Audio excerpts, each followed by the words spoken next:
Hey guys, ArchieLuxury on the Pluta channel. We got a big collection review for you guys today. Wristwatch check. What am I wearing? Well, I've just taken it off. It's my two-tone Rolex Submariner, the bluesy 40mm bluesy. That's what I'm wearing. Well, actually, that's what I was wearing. I just taken it off to be free for a little bit. This is paid review 24QA24. Let's run the intro and let's get this review off the ground. Let's get it off the ground. Let's do it now, baby. Let's do it, do it, do it.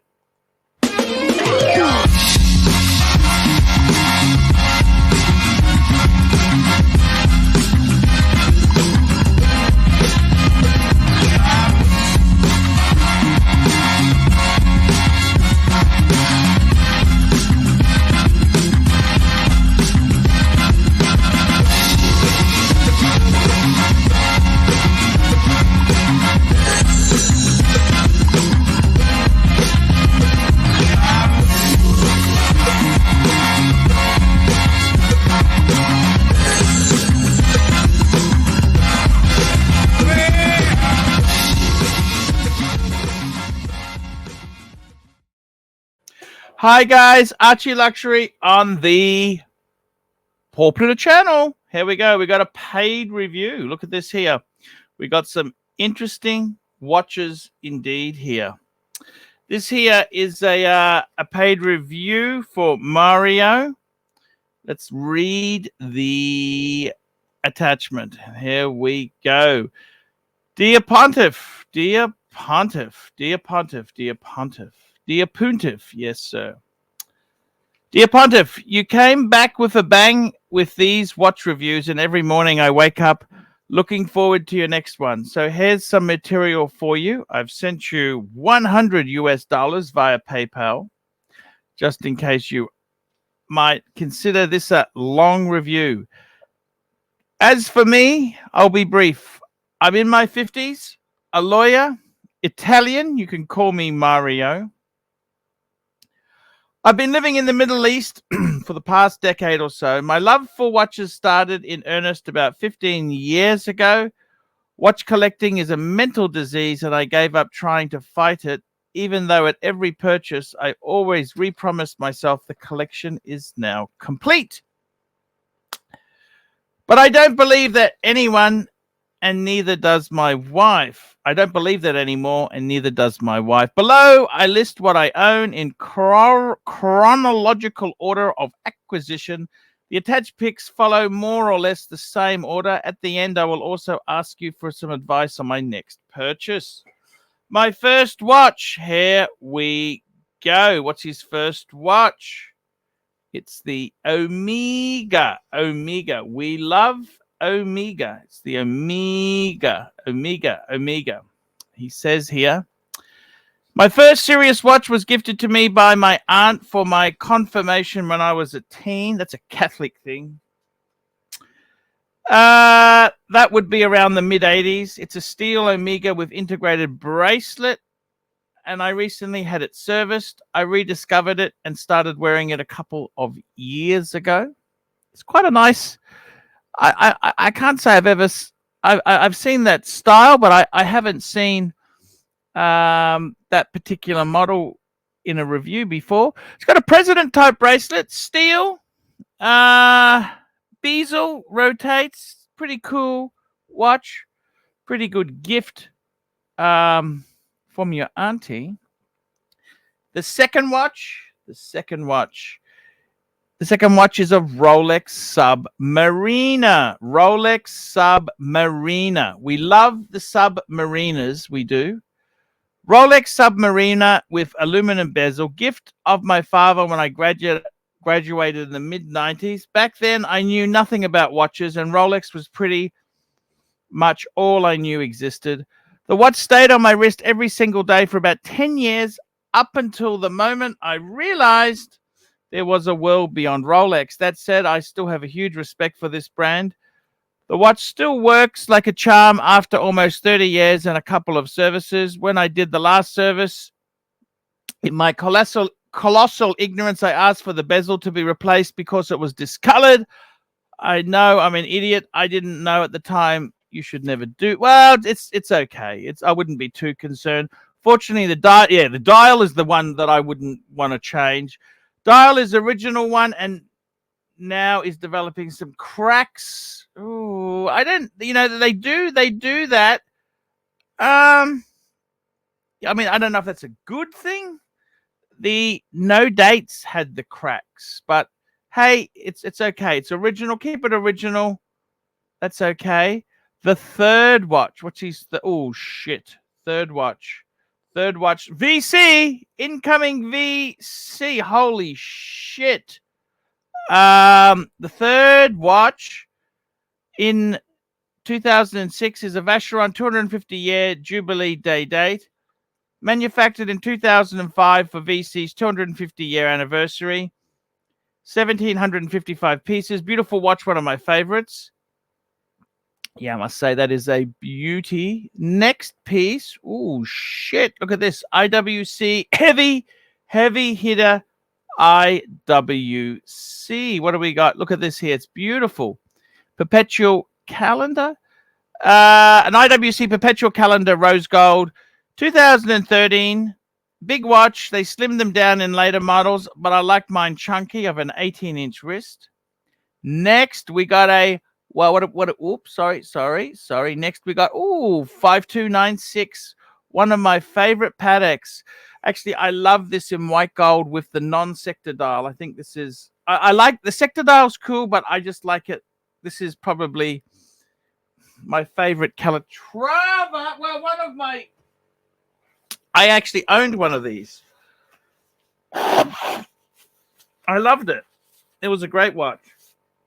So this is a Patek Calatrava 5296 white gold. I wore it a lot and it's heavily scratched up, but still beautiful. Yeah, that's okay. Next piece he's got is then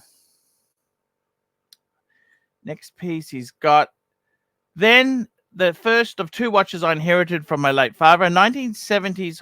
Oh, sorry, that's the next one. The Hoya. Okay. The Hoya. Otavia GMT chronograph, which I recently serviced. This was innovative stuff at the time. The GMT hand is locked with the hour, so you can track the second time zone only by rotating the bezel. Yes, that's like the GMT Master 1. No manual winding to start the watch. You can only set the date by turning the hour hand. Life was tough in those days. I'm not sure what he means there. What does he mean? No manual winding to start the watch. Okay, I don't know. Next, we've got the second watch I inherited is a yellow gold Speedmaster. There we go, Speedmaster. Yellow gold Speedmaster. It's on a leather strap there.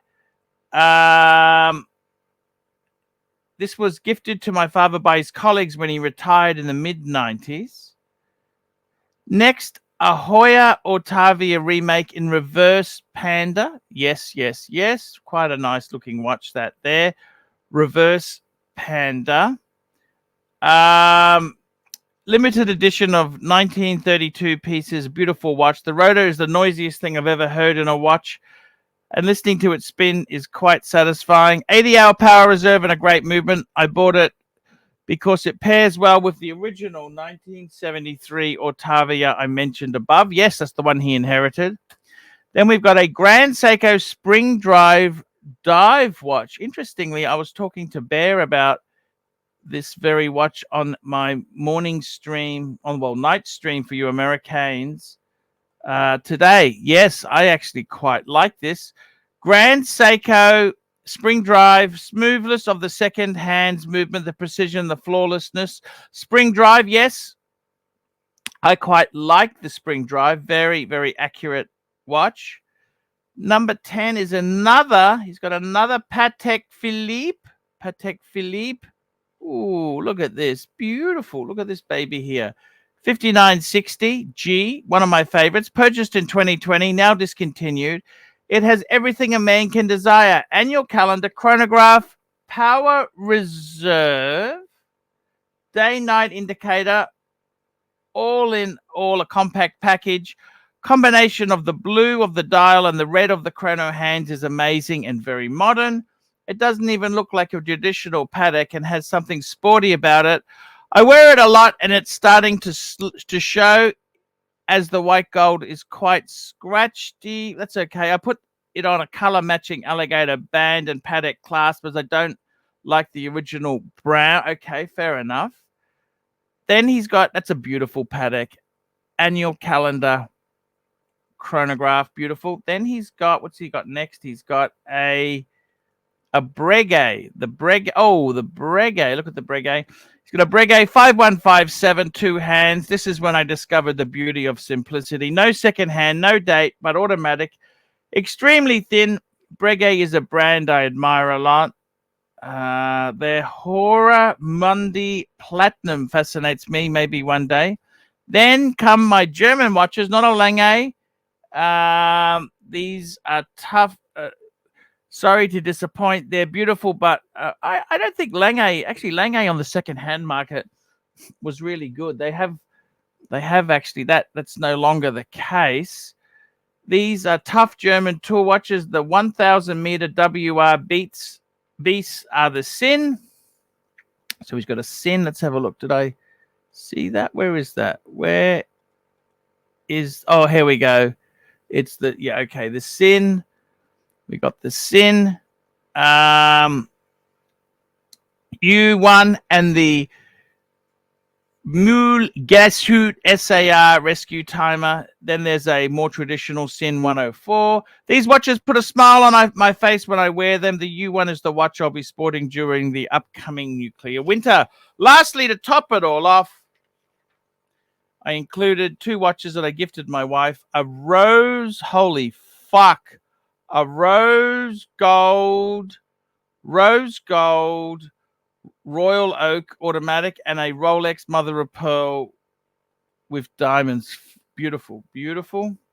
I then have a bunch of G-Shocks, Casios, Casio G-Shocks, Seikos and Hamiltons, but will not lose your precious time on that garbage. But yes, I do admit I love the G-Shocks and Seikos. So, okie dokie. He's going to ask me a question. What do I think of his collection?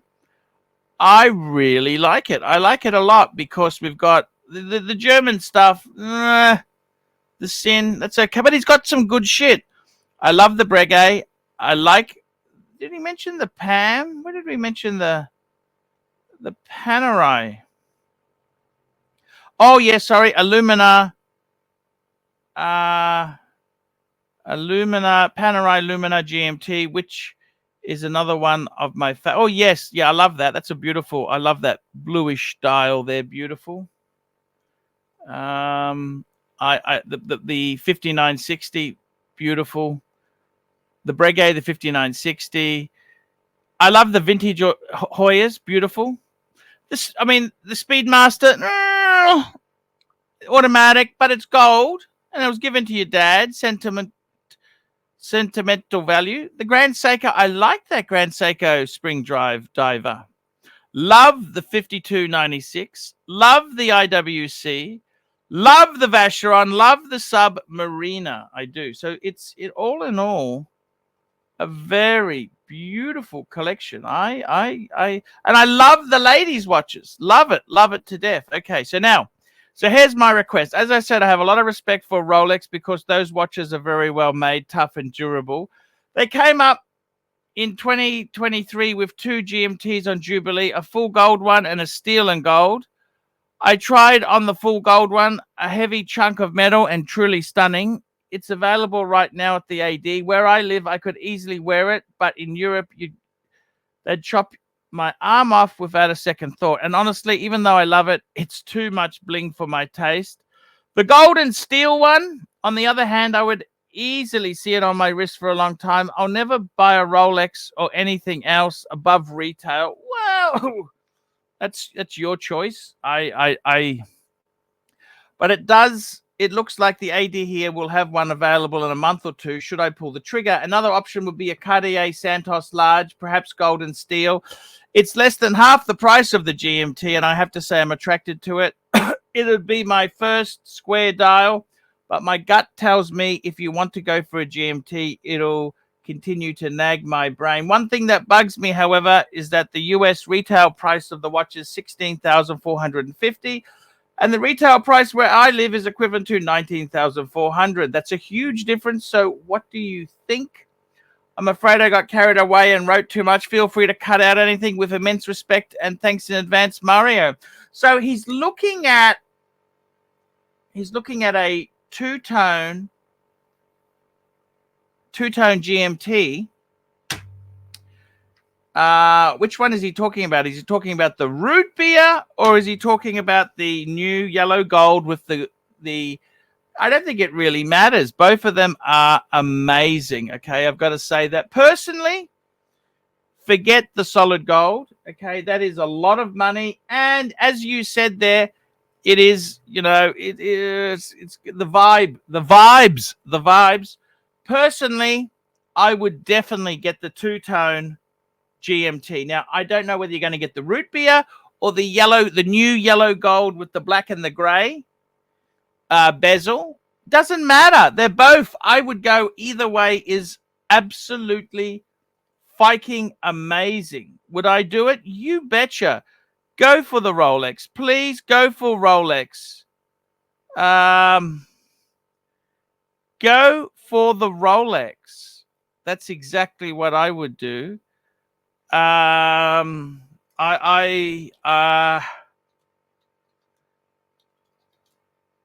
I'd do it, man. I'd do it. I would definitely.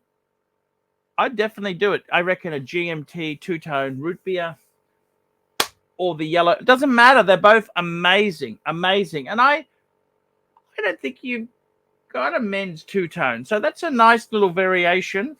Because you've got, you know, I look at a collection, you say, you know, you want to add, you've got divers, you've got a few divers. But as you said, the GMT, let's face it, the Rolex GMT is the heavy hitter. Without doubt, go the two-tone. And I think myself, the solid gold is amazing. Yes, I will not ever say anything bad against it. I had a solid gold Submariner. But, you know, it is hard to wear. Like, it is delicate. If you're conscious of that, it is a delicate metal. And I would definitely say to you, the two-tone is perfect. You got the strength of steel with a little bit of bling in the gold. Definitely, 100% go for it. Pull the trigger, 100%. And just out of interest there, the solid golds, you're not going to get your money back. The market is slowing. The economy is slowing a bit. We're not I can understand why the dealer's trying to push the solid gold, because they are fucking hard to sell now. They are hard because money's getting tight. Not that there's anything wrong with the solid gold. It's a magnificent watch, but it's fucking expensive. So my advice is grab the two-tone GMT. You betcha. Pull the trigger. Pull the trigger. That's a beautiful addition. You will love it. I think that's probably one of the best GMTs. I mean, Rolex invented the genre. Just like Patek invented the annual calendar, Rolex invented the GMT, really. That was there. They're the ones who really made that such a such a great watch. So definitely pull the trigger. If you're in America, I would say to you, go to David SW and buy it on the pre-owned. That's right. I would say go and buy it on the pre-owned market. But you're not there. So look, I'd grab it personally. Don't worry so much about the price of it, because you're going to enjoy it. You've got a lovely collection at it. I've got my two-tone Submariner. I'd never, ever, ever sell that watch. I love my two-tone. Grab it, grab it, grab it. Enjoy it, love it, worship it. That's exactly what I would do. So there you go, guys. That is the review for today. That's the review Like, subscribe, tell your friends, and I will see you in the next one. And if you are looking for a watch in America, where would you go? There's only one dealer on the pre-owned market I'd recommend. Hi guys, it's ArchieLuxury. Guys, I want to talk to you about David SW. David SW, David SW. Guys, if you are in America, if you are looking for a Rolex watch of your dreams, in fact, if you're looking for a contemporary modern wristwatch, I strongly advise you to look at David SW. Guys, don't play the dealer games. Don't bring in chocolates or Krispy Kremes for your dealer hoping to get a Rolex at retail. It's futile. Please, guys, save your dignity. Keep some pride. Go to David SW.